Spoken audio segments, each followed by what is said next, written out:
अस्सलामुअलैकुम वरहमतुल्लाहि वबरकातुहू। अज़ीज़ साथियों, बहुत ही खुशी के साथ आपको ये बात कही जा रही है कि आज से क्लास 12 की कहकशां किताब का सबक शुरू होने जा रहा है, जिसमें बहुत ही आसान अंदाज में आप लोगों को रोज़ाना के सबक को समझाने की कोशिश करूँगा। बिल्कुल आसान अंदाज में आपको नए अंदाज में समझाने की कोशिश करूँगा। इसलिए आपसे गुजारिश है, आपसे अपील है कि आप हमारे साथ बने रहें और आपके दोस्त अहबाब में से जो भी क्लास 12 में हो तो उसको इस सीरीज़ के साथ ज़रूर जोड़ने की कोशिश करें। तो चलिए हम लोग अपना सबक शुरू करते हैं। तो दोस्तों, आज के वीडियो में और आज के सबक में हम लोग कहकशां बुक के चैप्टर नंबर 1 नज़ीर अहमद की कहानी को पढ़ेंगे। साथियों, मैं आपको ये बात पहले बतला दूं कि नज़ीर अहमद की कहानी ये जो है एक खाका है। खाका किसे कहते हैं, सबसे पहले हम लोग खाका की तारीफ़ को पढ़ेंगे। उसके बाद नज़ीर अहमद की कहानी के जो राइटर हैं, जो लेखक हैं, जो मुसन्निफ़ हैं, इनके हालात के बारे में पढ़ेंगे और नज़ीर अहमद की कहानी के अहम अहम निकात, स्टार पॉइंट्स को हम लोग समझेंगे, पढ़ेंगे और सबसे आखिर में इस चैप्टर के मुख्तसर तरीन सवालात को हल करेंगे। इसलिए आपसे गुजारिश है कि आप हमारे साथ बने रहें और क्लास को अच्छे अंदाज से और बेहतर अंदाज में बनाने की कोशिश करें। तो चलिए हम लोग सबसे पहले खाका की तारीफ़ को पढ़ लेते हैं। खाका कहते हैं किसी शख्सियत की तहरीरी तस्वीर कशी करना खाका कहलाता है, जैसे नज़ीर अहमद की कहानी। खाका किसे कहते हैं? खाका कहते हैं किसी शख्स के बारे में कुछ लिखना, उसी को कहते हैं खाका। जैसे कि नज़ीर अहमद की कहानी। नज़ीर अहमद एक ये उस्ताद हैं, उनके पास पढ़ने जाते थे मिर्ज़ा फ़रहतुल्लाह बेग। तो मिर्ज़ा फ़रहतुल्लाह बेग को नज़ीर अहमद की अच्छाइयाँ महसूस होने लगी। क्या क्या उनके अंदर अच्छाइयाँ हैं वो मिर्ज़ा फ़रहतुल्लाह बेग देखते रहे। आखिर में उन्होंने नज़ीर अहमद के बारे में एक ख़त लिखा, एक मज़मून लिखा, जिसे हम लोग खाका कहेंगे। तो खाका किसे कहते हैं? खाका कहते हैं कि किसी भी इंसान, किसी भी शख्स, किसी की शख्सियत के ऊपर तस्वीर कशी करना, कुछ भी लिखना, उसको कहते हैं खाका। तो नज़ीर अहमद की कहानी ये एक क्या है? खाका है। इसके लिखने वाले कौन हैं? मिर्ज़ा फ़रहतुल्लाह बेग हैं इसके लिखने वाले। साथियों, मैं आपको ये बात बता दूं कि नज़ीर अहमद की कहानी ये जो है सबसे पहला खाका है। सबसे पहला क्या है? खाका है। एग्ज़ाम में आता है कि खाका, सबसे पहला खाका कौन सा है? तो उसका जवाब होगा नज़ीर अहमद की कहानी ये सबसे पहला खाका है। और सबसे पहला खाका निगार कौन है? तो इसका जवाब होगा मिर्ज़ा फ़रहतुल्लाह बेग सबसे पहला खाका निगार है। और मैं आपको ये बात बतला दूं कि नज़ीर अहमद का जो ताल्लुक़ है वो नावल से है।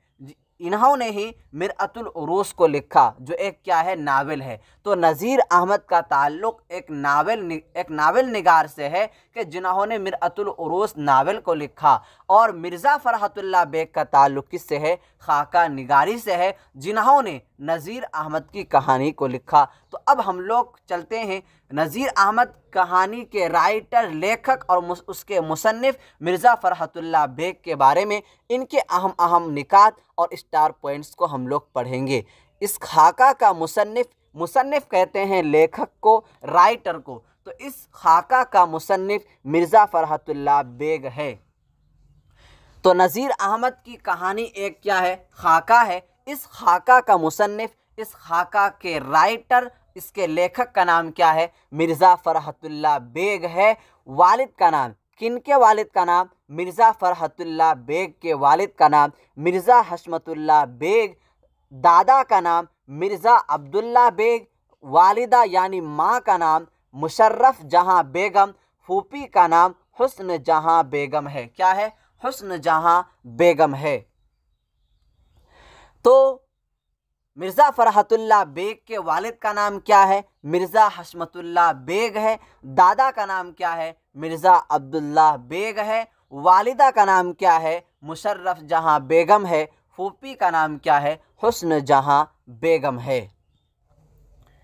यहाँ पर एक चीज़ छूट गई है, उनकी पैदाइश कब हुई। उनकी पैदाइश के बारे में यहाँ पर लिखना छूट गया है, भूल गए थे हम। तो इनकी पैदाइश आप याद रखिएगा, इनकी पैदाइश जो है अगस्त 1885 ईस्वी को इनकी पैदाइश हुई है। किनकी पैदाइश हुई है? मिर्ज़ा फ़रहतुल्लाह बेग की पैदाइश अगस्त 1885 ईस्वी को इनकी पैदाइश हुई है। इनकी परवरिश की बात अगर की जाए तो इनकी परवरिश लावलद और बेवा फूफी हुस्न जहां बेगम ने की है। तो मिर्ज़ा फ़रहतुल्लाह बेग की परवरिश जो है उनकी फूफी हुस्न जहां बेगम ने की है, जिनकी कोई औलाद नहीं थी। लावलद कहते हैं कि जिनकी कोई औलाद नहीं होती है उनको लावलद कहते हैं। तो हुस्न जहां बेगम जो उनकी फूफी थी, उन्होंने ही उनकी परवरिश की थी, जो बेवा थी और जो क्या थी, लावलद थी। अच्छा, सवाल ये उठता है कि मिर्ज़ा फ़रहतुल्लाह बेग की परवरिश उनकी फूफी ने क्यों की, उनकी अम्मी, उनकी माँ, उनकी वालिदा ने क्यों नहीं की? इसलिए नहीं की कि उनकी पैदाइश के 10 दिन बाद उनका इंतकाल हो गया था। यानी मिर्ज़ा फ़रहतुल्लाह बेग जब 10 दिन के हुए तो उनकी माँ मुशर्रफ जहां बेगम का इंतकाल हो गया। इसी वजह से उनकी परवरिश हुस्न जहां बेगम जो उनकी फूफी है, मिर्ज़ा फ़रहतुल्लाह बेग की फूफी है, इन्होंने ही उनकी परवरिश की थी। अब सवाल ये आ सकता है कि हुस्न जहां बेगम जो उनकी फूफी थी, क्या वो बेवा थी, लावलद थी? तो जवाब होगा हाँ, वो लावलद थी, उनकी कोई औलाद नहीं थी और वो बेवा थी, उनका शोहर इंतकाल हो गया था। अब हम लोग बात करेंगे उनकी पैदाइश कब हुई। तो मिर्ज़ा फ़रहतुल्लाह बेग की शादी जो है, मिर्ज़ा फ़रहतुल्लाह बेग की शादी 1908 ईस्वी में उनके चचा साजिद बेग की लड़की नसीमा सुल्ताना से हुई। तो साथियों, हमें यहाँ पर 2 बातें बल्कि 3 बातें याद रखनी है कि मिर्ज़ा फ़रहतुल्लाह बेग की शादी कब हुई। तो इसका जवाब होगा 1908 ईस्वी में मिर्ज़ा फ़रहतुल्लाह बेग की शादी हुई है। अब दूसरा सवाल ये हो सकता है कि मिर्ज़ा फ़रहतुल्लाह बेग जो है ये किसकी बेटी से शादी किए? तो इसका जवाब होगा अपने चचा साजिद बेग की लड़की से इन्होंने शादी किया। तीसरा सवाल ये हो सकता है कि मिर्ज़ा फ़रहतुल्लाह बेग ने किससे शादी की, उनका नाम क्या है, उनकी बीवी का नाम क्या है, उनकी अहलिया, उनकी वाइफ का नाम क्या है? तो इसका जवाब होगा नसीमा सुल्ताना। नसीमा सुल्ताना से उनकी शादी हुई, उनकी बीवी का नाम क्या है? नसीमा सुल्ताना है। उर्दू का पहला खाका नज़ीर अहमद की कहानी कुछ मेरी कुछ उनकी ज़बानी है, जिसको मैंने आपको पहले भी बताया कि उर्दू का सबसे पहला खाका नज़ीर अहमद की कहानी कुछ मेरी कुछ उनकी ज़बानी है। किताबों के अंदर सिर्फ नज़ीर अहमद की कहानी लिखा हुआ है, हालांकि इसका पूरा नाम नज़ीर अहमद की कहानी कुछ मेरी कुछ उनकी ज़बानी है। उर्दू का पहला खाका निगार मिर्ज़ा फ़रहतुल्लाह बेग हैं। कौन है? मिर्ज़ा फ़रहतुल्लाह बेग उर्दू का पहला खाका निगार हैं। पहला खाका की अगर बात करें तो नज़ीर अहमद की कहानी है, लेकिन अगर पहला खाका निगार की बात करें तो मिर्ज़ा फ़रहतुल्लाह बेग हैं। डिप्टी नज़ीर अहमद फ़रहतुल्लाह बेग के उस्ताद थे। तो डिप्टी नज़ीर अहमद ये उस्ताद थे और फ़रहतुल्लाह बेग जो है ये क्या थे? शागिर्द थे। फ़रहतुल्लाह बेग के साथ मदरसा में मियाँ दानी पढ़ते थे। कौन पढ़ते थे? मियाँ दानी पढ़ते थे। इसको हम दूसरे अंदाज में भी कह सकते हैं कि फ़रहतुल्लाह बेग और मियाँ दानी ये दोनों क्लास फ्रेंड थे, क्लासमेट थे। एक साथ ये दोनों डिप्टी नज़ीर अहमद के पास पढ़ने जाते थे। डिप्टी नज़ीर अहमद का ताल्लुक़ सिन्फ़े नावल निगार से है, जिसको मैंने आपको पहले भी बताया कि डिप्टी नज़ीर अहमद का ताल्लुक़ सिन्फ़े नावल निगार से है, जिन्होंने नावल मिरअतुल उरूस को लिखा। किसको लिखा? मिरअतुल उरूस को लिखा। आप याद रखिएगा, एग्ज़ाम में ये आता है कि डिप्टी नज़ीर अहमद का नावल का नाम लिखिए, तो आप उसको लिखेंगे क्या? मिरअतुल उरूस डिप्टी नज़ीर अहमद का नावल है। नावल मतलब डिप्टी नज़ीर अहमद ने ही मिरअतुल उरूस नावल को लिखा।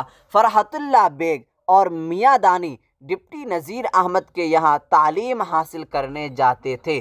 फरहतुल्लाह बेग सर्फ़ो नहवों में कमज़ोर थे। सर्फ़ो नहवों में कमज़ोर थे। कमज़ोर होने की वजह से नज़ीर अहमद के यहाँ दौरान तदरीस यानी पढ़ने के दरमियान, शेर ख़ानी के दौरान यानी शेर पढ़ने के दौरान अक्सर एराब की गलतियाँ करते थे। एराब किसे कहते हैं? एराब कहते हैं ज़बर ज़ेर पेश को एराब कहते हैं। तो यहाँ पर हमें दो बातें याद रखनी है कि यहाँ पर दो बातें याद रखनी है कि फरहतुल्लाह बेग और मियाँ दानी क्या थे, इन दोनों के दरमियान क्या ताल्लुक़ था। तो जवाब होगा फरहतुल्लाह बेग और मियाँ दानी के दरमियान एक क्लास फ्रेंड का ताल्लुक़ था। ये दोनों क्लास फ्रेंड थे, ये दोनों ही क्लासमेट थे। दूसरा सवाल ये होता है कि फरहतुल्लाह बेग ये किस चीज़ में गलतियां करते थे? किस चीज़ में गलतियां करते थे? तो जवाब होगा एराब की गलतियां करते थे, यानी ज़बर ज़ेर पेश की गलतियां करते थे। दूसरा सवाल ये होता है कि फरहतुल्लाह बेग जो है ये एराब की गलतियां क्यों करते थे? तो जवाब होगा कि सर्फ़ व नहव में कमज़ोर होने की वजह से ये एराब की गलतियां करते थे। साथियों, जिसका सर्फ़ और नहव जो है कमज़ोर होगा वो यकीनन एराब की गलतियां यानी ज़बर ज़ेर पेश की गलतियां करेगा ही। तो फरहतुल्लाह बेग जो है ये सर्फ़ व नहव में कमज़ोर थे, जिसकी वजह से वो एराब यानी ज़बर ज़ेर पेश की गलतियां करते थे। और अगर हम बात करें कि फरहतुल्लाह बेग के इंतकाल के बारे में, उनकी वफ़ात के बारे में, तो इनकी वफ़ात जो है 27 अप्रैल 1947 ईस्वी को इनका इंतकाल हुआ है। अब हम लोग इस चैप्टर के मुख्तसर तरीन सवालात को हल करेंगे। सबसे पहले सवाल नंबर 1 में दिया जा रहा है कि सवाल नंबर 1 में है कि उर्दू का पहला बाज़ाब्ता खाका कौन सा है? उर्दू का पहला बाज़ाब्ता खाका कौन सा है? नाम देवमाली, कंदुम, शीश महल, नज़ीर अहमद की कहानी। कौन सा जवाब होगा? तो उर्दू का पहला बाज़ाब्ता खाका जो है ये नज़ीर अहमद की कहानी है, इसलिए सवाल नंबर 1 का राइट आंसर हो जाएगा ऑप्शन नंबर डी, यानी कि नज़ीर अहमद की कहानी ये सबसे पहला खाका है। सवाल नंबर 2 में पूछा जा रहा है कि उर्दू का पहला खाका निगार कौन है? उर्दू का पहला खाका निगार कौन है? रशीद अहमद सिद्दीकी, मौलवी अब्दुल हक मंटू, फरहतुल्लाह बेग। तो सवाल नंबर 2 का राइट आंसर हो जाएगा ऑप्शन नंबर डी, यानी कि फरहतुल्लाह बेग जो है ये उर्दू का पहला खाका निगार है। सवाल नंबर 3 में पूछा जा रहा है कि नज़ीर अहमद फरहतुल्लाह बेग के कौन थे? नज़ीर अहमद फरहतुल्लाह बेग के कौन थे? शागिर्द थे, वालिद थे, उस्ताद थे, चचा थे? तो इसका जवाब होगा नज़ीर अहमद जो है यह फरहतुल्लाह बेग के उस्ताद थे। तो सवाल नंबर 3 का राइट आंसर हो जाएगा ऑप्शन नंबर सी, यानी कि उस्ताद थे। कौन थे? नज़ीर अहमद फरहतुल्लाह बेग के उस्ताद थे। सवाल नंबर 4 में पूछा जा रहा है कि फरहतुल्लाह बेग के साथ मदरसा में कौन पढ़ते थे? फरहतुल्लाह बेग के साथ मदरसा में कौन पढ़ते थे? मिस्टर रज़ा, मियाँ दानी, मिस्टर मुबीन, मियाँ शानी। तो सवाल नंबर 4 का जो है राइट आंसर हो जाएगा ऑप्शन नंबर बी, यानी कि फरहतुल्लाह बेग के साथ मियाँ दानी मदरसा में पढ़ते थे।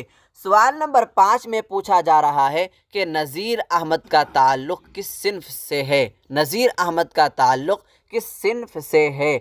नावल से है, अफसाना से है, खाका से है, नज़म से है? तो नज़ीर अहमद का जो है ताल्लुक़ नावल से है कि जिन्होंने मिरअतुल उरूस नावल को लिखा। तो सवाल नंबर 5 का राइट आंसर हो जाएगा ऑप्शन नंबर ए, यानी कि नावल। नज़ीर अहमद का ताल्लुक़ किससे था? सिनफ़े नावल से था, सिनफ़े नावल निगार से था। तो साथियों, 12वीं क्लास की उर्दू की मुकम्मल तैयारी के लिए हमारे यूट्यूब चैनल को सब्सक्राइब करें। चैनल नेम क्या है? Ideal Urdu classes. इस चैनल को सब्सक्राइब करें और रोज़ाना के सबक का PDF लेने के लिए नीचे दिए गए नंबर पर राब्ता करें 9934753942। इस नंबर पर आप हमसे कांटेक्ट कर सकते हैं और रोज़ाना के सबक का PDF ले सकते हैं। अगर आप हमारे ऑफिशियल ग्रुप से ज्वाइन हो जाते हैं तो आप जो है आपको रोज़ाना के सबक का PDF मिल जाएगा। रोज़ाना के टेस्ट देने का मौका आपको फराहम हो जाएगा और कोई भी सवाल हो, चाहे छोटा सवाल हो, बड़ा सवाल हो, तो आप हमसे पूछ सकते हैं। तो चलिए हम लोग अब इस चैप्टर के मुख्तसर सवालात की तरफ चलते हैं, जिसमें सवाल नंबर 1 में पूछा जा रहा है, फरहतुल्लाह बेग और मियाँ दानी मौलवी साहब के घर क्यों जाते थे? फरहतुल्लाह बेग और मियाँ दानी ये दोनों क्लासमेट थे। तो मौलवी साहब यानी मौलवी साहब डिप्टी नज़ीर अहमद हैं। तो फरहतुल्लाह बेग और मियाँ दानी मौलवी साहब यानी डिप्टी नज़ीर अहमद के घर क्यों जाते थे? तो जवाब होगा फरहतुल्लाह बेग और मियाँ दानी डिप्टी नज़ीर अहमद के यहाँ तालीम हासिल करने जाते थे। जवाब क्या हो गया कि फरहतुल्लाह बेग और मियाँ दानी डिप्टी नज़ीर अहमद के यहाँ यानी मौलवी साहब के यहाँ तालीम हासिल करने जाते थे, पढ़ने जाते थे। सवाल नंबर 2 में पूछा जा रहा है, किस अरबी शायर से मुताल्लिक़ सबक को पढ़ाने के दौरान मियाँ रज़ा की छुट्टी हो गई? ये मियाँ रज़ा जो है ये फरहतुल्लाह बेग के ही साथी थे और मियाँ रज़ा और मियाँ दानी ये तीनों के तीनों जो है एक क्लास में पढ़ते थे। तो सवाल ये पूछा जा रहा है, किस अरबी शायर से मुताल्लिक़ सबक को पढ़ाने के दौरान मियाँ रज़ा की छुट्टी हो गई? जवाब होगा फरहतुल्लाह बेग और मियाँ रज़ा नज़ीर अहमद के यहाँ अरबी ज़बान के मशहूर शायर मुतनब्बी के दीवान मुतनब्बी को पढ़ रहे थे। अशआर में एराब न होने की वजह से मियाँ रज़ा ने एराब गलत पढ़ दिया। तो डिप्टी नज़ीर अहमद गुस्सा हो गए और मियाँ रज़ा को दरस से यानी क्लास से निकाल दिए। सवाल ये पूछा जा रहा है कि किस अरबी शायर से मुताल्लिक़ सबक को पढ़ाने के दौरान मियाँ रज़ा की छुट्टी हो गई? तो जवाब होगा कि अरबी के एक मशहूर शायर हैं जिनका नाम मुतनब्बी है। उनकी एक किताब का नाम है दीवान मुतनब्बी। इस किताब के अंदर शेर लिखा हुआ है लेकिन ज़बर ज़ेर पेश एराब वगैरह नहीं है। तो इस किताब को मियाँ रज़ा पढ़ रहे थे। कौन पढ़ रहे थे? मियाँ रज़ा पढ़ रहे थे। एराब वगैरह लगा हुआ नहीं था, ज़बर ज़ेर पेश लगा हुआ नहीं था। तो ये जो है एराब की गलती कर दिया, ज़बर को ज़ेर पढ़ दिया, पेश को ज़बर पढ़ दिया, यानी उल्टा पुल्टी पढ़ दिया। तो इसके जो उस्ताद थे नज़ीर अहमद गुस्सा हो गए और मियाँ रज़ा को क्लास से निकाल दिया। तो जवाब आखिर में क्या हो गया कि ये एराब की गलती किया जिसकी वजह से इसको क्लास से निकाल दिया, दरसगाह से इसको निकाल दिया। सवाल नंबर 3 में पूछा जा रहा है, फरहतुल्लाह बेग शेर खानी में यानी शेर पढ़ने में किस तरह की गलतियां करते थे? तो जवाब होगा फरहतुल्लाह बेग सर्फ़ व नहव में कमज़ोर थे। इस वजह से दौरान तदरीस यानी पढ़ने के दरमियान नज़ीर अहमद के यहाँ एराब की बहुत गलतियां करते थे। सवाल क्या पूछा गया? सवाल यह पूछा गया कि फरहतुल्लाह बेग शेर खानी में किस तरह की गलतियां करते थे, यानी शेर पढ़ने में फरहतुल्लाह बेग किस तरह की गलतियां करते थे? तो जवाब होगा कि फरहतुल्लाह बेग सर्फ़ नहव में कमज़ोर थे और वो जो है शेर पढ़ने के दरमियान जो है एराब की बहुत गलतियां करते थे। सवाल नंबर 4 में पूछा जा रहा है, मियाँ दानी शेर पढ़ने में कैसी गलतियां करते थे? मियाँ दानी शेर पढ़ने में कैसी गलतियां करते थे? तो जवाब होगा मियाँ दानी शेर पढ़ने में एराब की गलतियां नहीं करते थे। एराब की गलती नहीं करते थे यानी ज़बर ज़ेर पेश की गलती नहीं करते थे, बल्कि शेर को कुछ इस अंदाज से पढ़ते थे कि सुनने वालों को लगता था कि मियाँ दानी शेर के बजाय नसर पढ़ रहा है। और नसर किसे कहते हैं? नसर जो किस्सा के, जो किताबों के अंदर किस्सा कहानी जो कहानी लिखी हुई होती है, ऐसे ही अंदाज को पढ़ने में नसर कहते हैं। तो मियाँ दानी जो है ये एराब की गलती नहीं करते थे, बल्कि शेर को इस अंदाज से पढ़ते थे कि गोया ये लग रहा था कि वो शेर नहीं है बल्कि कोई किस्सा कहानी है, कोई नसर है। जैसे कि कोई एक शेर है, वो शेर ये है, मैं अगर पढ़ूँ तो कबाइलो मिल्लत वहदत पे गुन हुए नाम इंसानियत का बुलंद, मोहब्बत मुझे उन नौजवानों से है जो सितारों पे डाल दे चमन। ये एक शेर है। लेकिन अगर मैं इस तरह पढ़ूँ कबाइलो मिल्लत वहदत पे गुन हुए नाम इंसानियत का बुलंद, तो ये जो शेर है ये नसर के अंदाज में हो गया। तो मियाँ दानी जो है इसी तरह पढ़ते थे, यानी शेर को नसर के अंदाज में पढ़ते थे। सवाल नंबर 5 में पूछा जा रहा है, मौलवी साहब यानी डिप्टी नज़ीर अहमद साहब के पढ़ाने का क्या तरीक़ा था? उनका तर्ज पढ़ाने का क्या था? तो जवाब होगा, नज़ीर अहमद के पढ़ाने का तरीक़ा ये था कि वो पहले बच्चों से ही इबारत पढ़वाते थे, पहले बच्चों ही से किताब पढ़वाते थे। अगर बच्चों ने सही पढ़ दिया तो ठीक है, वरना गलत इबारत को खुद से पढ़कर बतलाते थे। साथियों, मौलवी साहब यानी डिप्टी नज़ीर अहमद साहब के पढ़ाने का तरीक़ा क्या था? तो जवाब होगा कि डिप्टी नज़ीर अहमद साहब के पढ़ाने का तरीक़ा ये था कि उनके पास जो बच्चे पढ़ने आते थे, पहले वो किताब को पढ़ते थे, पढ़ते चले जाते, लेकिन जहाँ पर गलतियाँ हो गई उनको वो बतलाते, भाई ये गलती तुम पढ़ रहे हो, इसको सुधारो। तो इनके पढ़ाने का तरीक़ा ये था। तो साथियों, हमारे ऑफिशियल ग्रुप से जुड़ने के लिए नीचे दिए गए नंबर पर राब्ता करें ताकि आप रोज़ाना के सबक का टेस्ट दे सकें। वो नंबर ये है 9934753942। इस नंबर पर आप हमसे कांटेक्ट कर सकते हैं और रोज़ाना के सबक का PDF ले सकते हैं। तो आज का सबक हम लोग यहीं तक ख़त्म करते हैं। आइंदा सबक में हम लोग फिर मिलेंगे। वस्सलामु अलैकुम वरहमतुल्लाहि वबरकातुहू।